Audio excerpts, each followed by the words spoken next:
Nos anos 80, um capitão do Exército Brasileiro ganhou fama por reivindicar melhores salários para as tropas. Como os militares seguem hierarquia e disciplina rígidas, essa reivindicação fazia desse capitão um insubordinado. Ele concedia entrevistas sem consultar o exército, ele desrespeitava os seus superiores e foi chamado por um poderoso general de mal militar.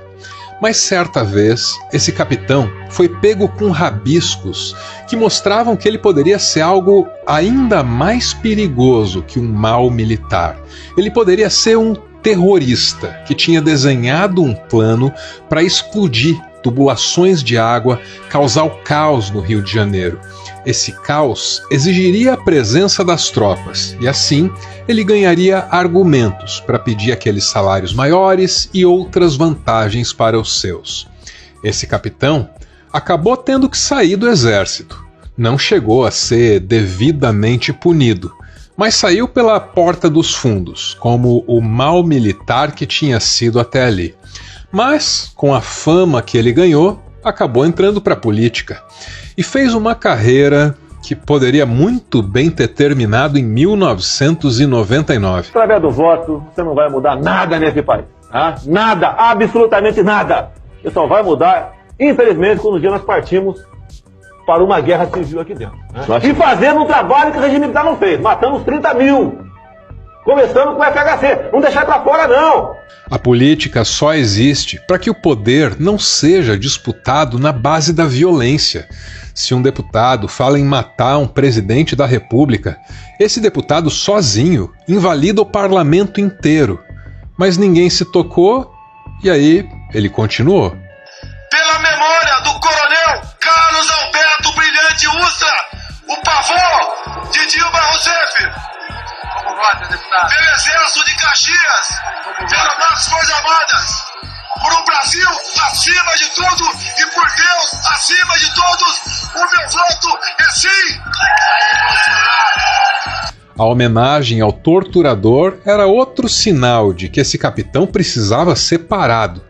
Mas, mais uma vez, o Brasil teve com o capitão uma tolerância que o capitão mesmo não teria com ninguém.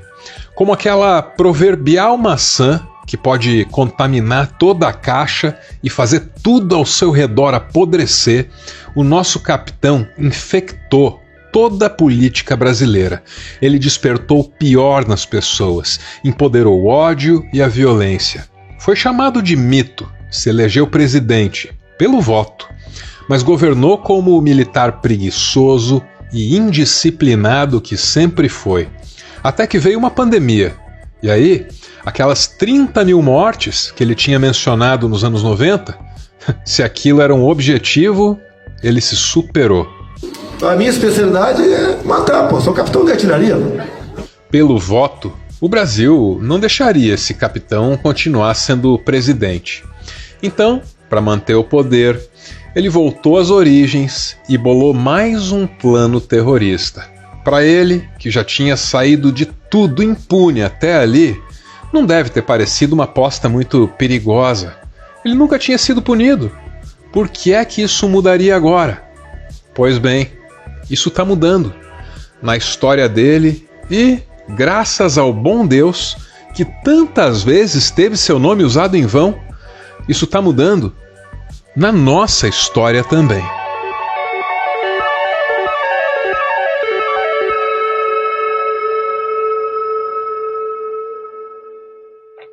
Nós tivemos já muitas anistias no Brasil, certas ou não nos cabe esse juízo.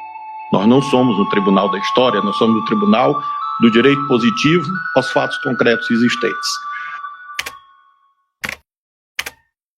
Esse é Flávio Dino, um dos 5 ministros da primeira turma do STF encarregados de julgar Jair Bolsonaro pela trama golpista que garantiria a continuidade do capitão no poder depois de assassinar alguns adversários e prender tantos outros.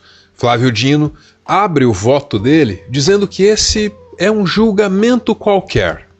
A primeira observação, tendente ao cumprimento do dever do artigo 93, inciso 9 da Constituição, sobre a motivação da decisão judicial, é exatamente a de que esse é um julgamento como outro qualquer.